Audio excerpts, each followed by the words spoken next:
Thanks for choosing this free Anfield Index podcast. If you'd prefer to listen to this or any of our other shows without adverts, then now's the time to check out Anfield Index Pro. With AI Pro, you can supercharge your entire listening experience. You'll not only get all of our podcasts without the ads, but you'll have them far faster with our Quick Publish feature available exclusively for subscribers. AI Pro also puts you in the heart of our sound studio, with an option to listen to many of our shows live and interact with the podcasters in real time as the shows are recording. Upgrading couldn't be easier. AI Pro is available on all popular podcast platforms, and we have our own apps for Apple and Android. Just head on over to AnfieldIndexPro.com and get started today. Hello and welcome to the Daily Red, your lunchtime catch-up on all things Liverpool FC on a dull Wednesday where we're just getting more bad news after more bad news. So, Virgil van Dijk has a hamstring injury. Well, that's just great. It's more serious than initially thought, which is pretty ominous sounding. He's definitely out of the Wolves game, but you wouldn't have expected him to play in that anyway. That definitely seems like a game for the Joe Gomez, Nat Phillips centre-back pairing. Jarrell Quansah getting 25 minutes off the bench, Ramsey and Tsimikas as the fullbacks, bit of Queven Callagher in goal, Henderson, Milner if fit, and Elliott in midfield, and then up front Carvalho, Doak, and whoever's knocking around the academy. Losing Virgil is not going to be good, though. I know he hasn't been great this season, but he was looking better coming out of the restart than he had. Obviously, he looked slow, flat out slow, trying to chase back against Brian Mbeumo. But it is worth noting, Mbeumo is rapid, and clearly Virgil had an injury. So that's not good. Other things that are not good and won't do anything to improve the mood are reports in the Telegraph regarding Pep Lijnders. So Sam Wallace has written a piece in the Telegraph which begins talking about Cody Gakpo and how we nicked him from under the nose of Manchester United.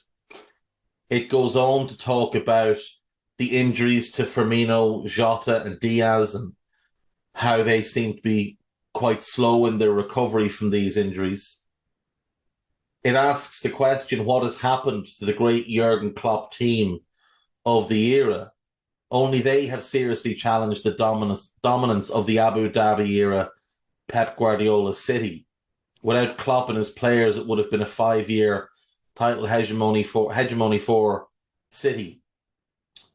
In that time, Liverpool have become champions of Europe on a net spend that in February of last year ranked only 14th in Europe, which, you know, is a fair effort. Then it mentions Jamie Carragher and his comments on Monday Night Football after the game where he said, I don't know if there's an influence from Pep Lijnders, because Jurgen Klopp's number 2, but he spoke of how the players, the type of players had changed and how we were buying players that didn't seem like Jurgen Klopp type of players. And this article goes on to say that Lijnders' influence on the recruitment side of the club has grown exponentially. Since Michael Edwards announced he was leaving and Julian Ward took over, Lijnders has had more of a say in things. Now, it says 3 of the 4 big signings that Liverpool have made in the last 2 seasons, Diaz, Darwin Núñez and Cody Gakpo, have been advocated for by Lijnders. Now, we know that it was Jurgen who pushed for Darwin. Says, obviously, the other big signing in that spell was Ibu, and that Ibu was very much just somebody that we'd liked for a long time. And obviously, we have a relationship with the Red Bull Group.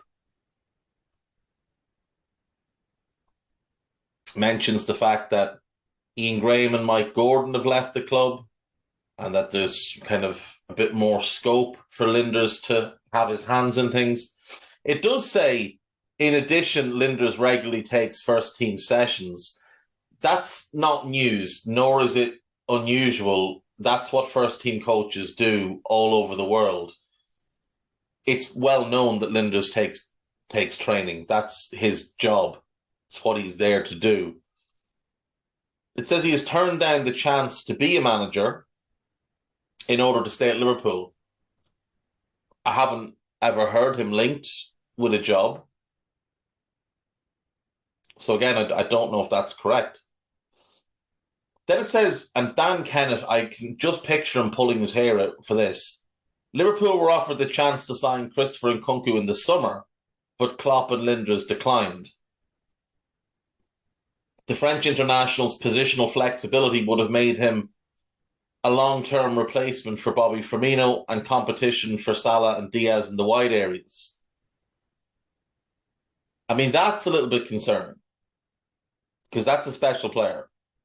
Now, if he goes to Chelsea, he'll just be a, bang average. But, we roll with our narratives. Then it mentions Matthias Nunes, and it says this is another Lijnders recommendation, and it's not. Pep Lijnders is the reason we didn't sign him in the summer. He talked Klopp out of it. He was a Julian Ward target. He wasn't a Lijnders recommendation.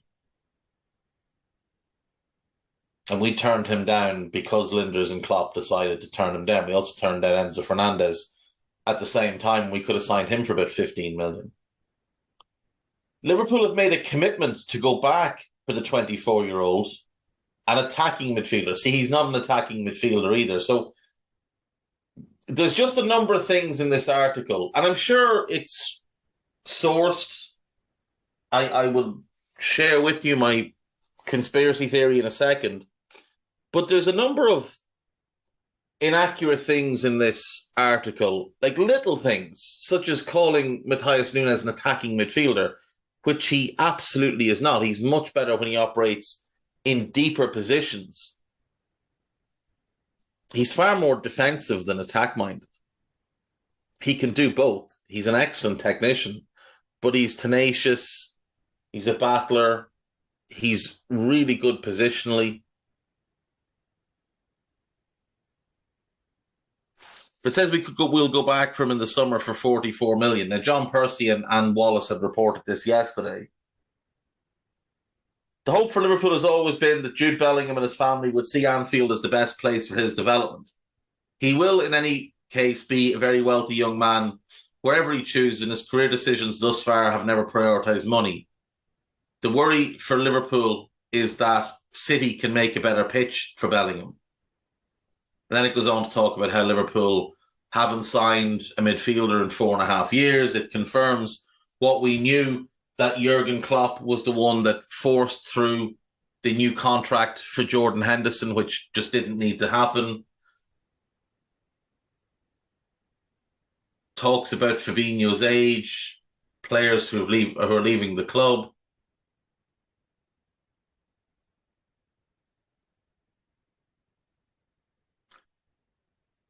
It shows our lost intensity. In 18-19, we were first in the league for sprints, first in the league for high-speed runs, and I would guess second in the league for distance. We're currently 14th for distance, 16th for sprints, and 11th for high-speed runs. Last season, we were third for sprints, fourth for distance, but strangely, 13th for distance. So even last season, we were still maintaining a high level of sprints and high-speed runs, but the distance we were covering had dropped drastically. And it has dropped drastically since that 18-19 season. And 18-19 was absolutely the best year of our team under Klopp. It was a significantly better team than the team that won the league. Virgil was playing at a higher level. Mo was at a higher level. Bobby was at a higher level. Fab, I think, was a lot better the first year. He got injured in the second year, you remember. I think Sadio, Henderson had that good 4 months. And maybe Andy Robertson are the only ones you'd say were better in the title-winning season than they had been the previous year. Everyone else, I think, took a little step back. And it is reflected by the fact we dropped from second to seventh in distance. We maintained sprints first to first.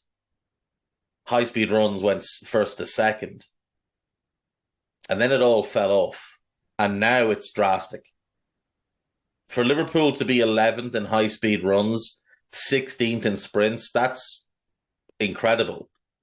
And, of course, Pep Lijnders' intensity book was released in between those things happening. So I don't know what to make of them. I really don't.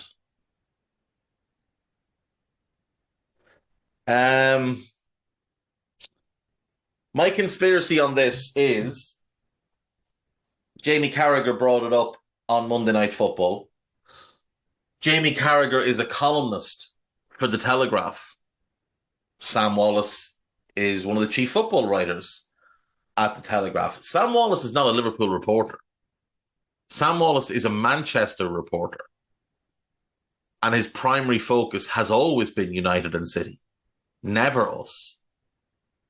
I'd be interested to go back through his archives and see how often he's written about us. I would say not very regularly. So I do wonder if Carragher is the source for some of this stuff. If maybe he couldn't say fully what he wanted to say on Monday Night Football, and this is the medium for him to get the information he had and the views he had out. And Wallace is a good journalist. He is. But like I said, there's certain things in that article. Like the thing about Lijnders taking training, that's neither a secret or news or surprising. Everybody has already known that. There's other bits like Nunes being a Lijnders suggestion. It's just not true.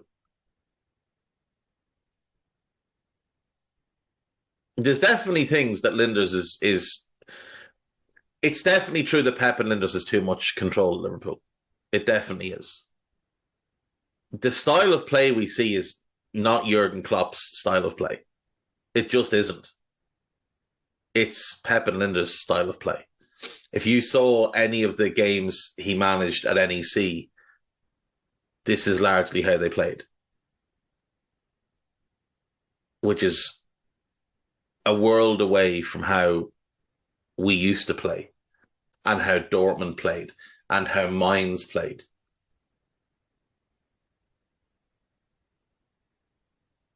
But the thing is, that's on Klopp because Klopp is the one giving him this much power, this much control, this much input. That's not good. It's not good at all. A good assistant manager is rarely seen and even less often heard.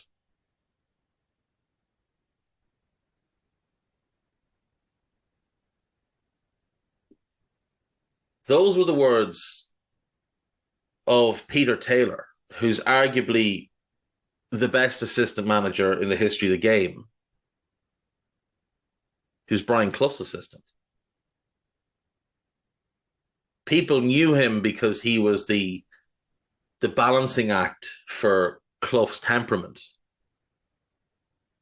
And he was influential behind the scenes because Clough put faith in him as a scout.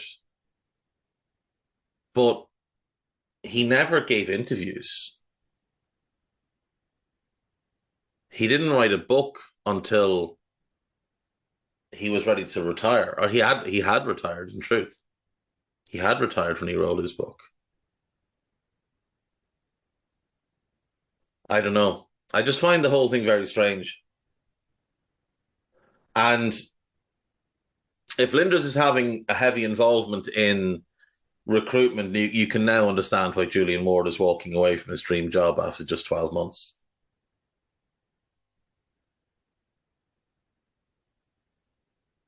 I don't know what it is about Lijnders that Klopp sees that makes him think this guy can do it all. Maybe they're grooming him to take over from Klopp. If that's the case, we're screwed. Absolutely screwed. Because if this is the style of football, this garbage that we're seeing this season, this absolute dreck, then we are in proper trouble. Because whatever about players joining to play for Klopp, who's joining to play for Pep and Lijnders? There's a story going around today that we're interested in Teun Koopmeiners. Now, Teun Koopmeiners is a good player. He is. He's a very good passer of the ball. He can do a little bit of everything in midfield. He's 24 years of age. He'll be 25 in February. Plays for Atalanta. Spent a long time with AZ Alkmaar. Moved to Atalanta in the summer of 2021 for about 12 million. And he's done pretty well there. But he's not mobile enough to play for us. He just isn't. He's not a Klopp midfielder in any way. Now, if you were a stupid club who had said no to Enzo Fernandez, realized the error of your ways, and decided that while you couldn't afford to buy Enzo Fernandez now because you're the poorest rich club in the world, you might go and find, the Wish version. That's kind of what you get. A less mobile, less talented, less aggressive version. Good player, no doubt. But no, just no.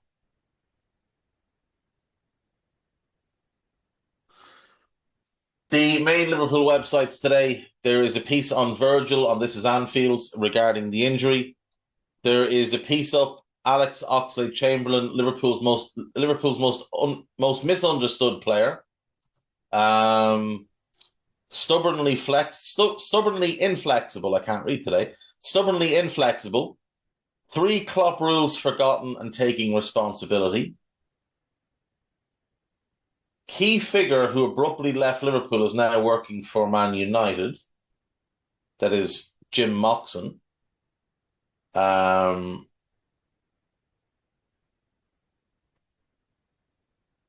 Interesting that he has gone to work for Manchester United.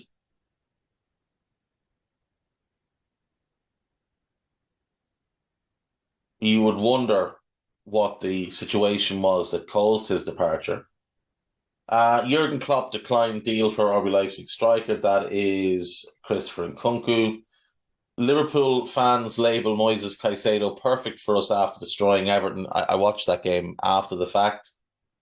It wasn't even that he destroyed them. He put them all in his pocket and just strolled around the field like he owned the place. Well done, the Ev. The Ev lifted my mood last night. They did. I was watching Yellowstone, ignoring all football, still fucking livid about the shit show in midfield. And Lisa Marie DM'd me and was like, well, at least the Everton result will cheer you up. And I hadn't seen it, so I looked and they were 4-0 down. Wonderful. And Evan Ferguson scored. So, yeah, double bubble. Loads of good stuff on This Is Anfield. Liverpool.com. Jurgen Klopp already knows exactly how to fix Liverpool high line. I don't think he does. Mohamed Salah can take the pressure off Darwin Núñez by fixing hidden Liverpool problem. Right. There's a few other bits and pieces. Jurgen Klopp should consider Harvey Elliott's swap as 2 midfield fixes are clear. Oh, I can't wait to see this. Jurgen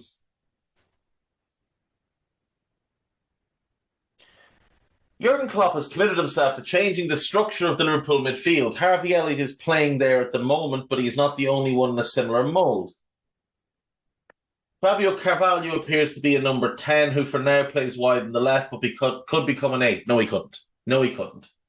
Curtis Jones came before him on a similar path, and Bobby Clark is an emerging talent with similar tendencies. He's an emerging talent with similar issues. He's tiny.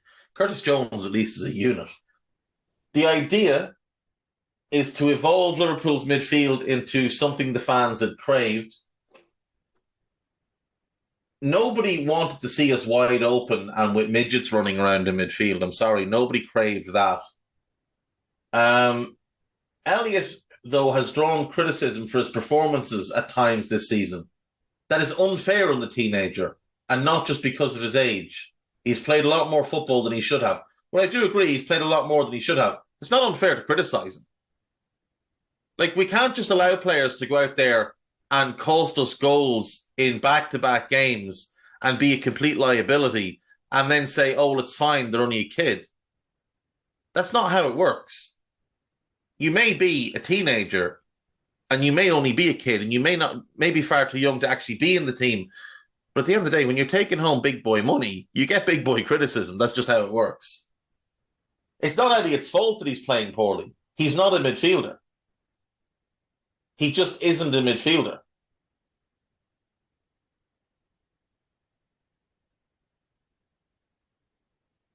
If Elliott was in a Liverpool team where the other 11 players were performing, so if Elliott was playing in a 12-man Liverpool team, there would not be an issue. So basically, if everyone else could carry him, it'd be fine. Is the purpose of this nonsensical article here?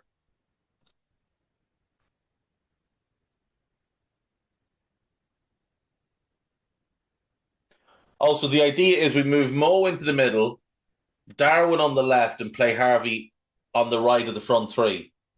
It doesn't have enough pace to play in the front three. So, no, this is garbage. So, Matt Addison, no. Three things definitely happened due to Liverpool's transfer stance. Garbage.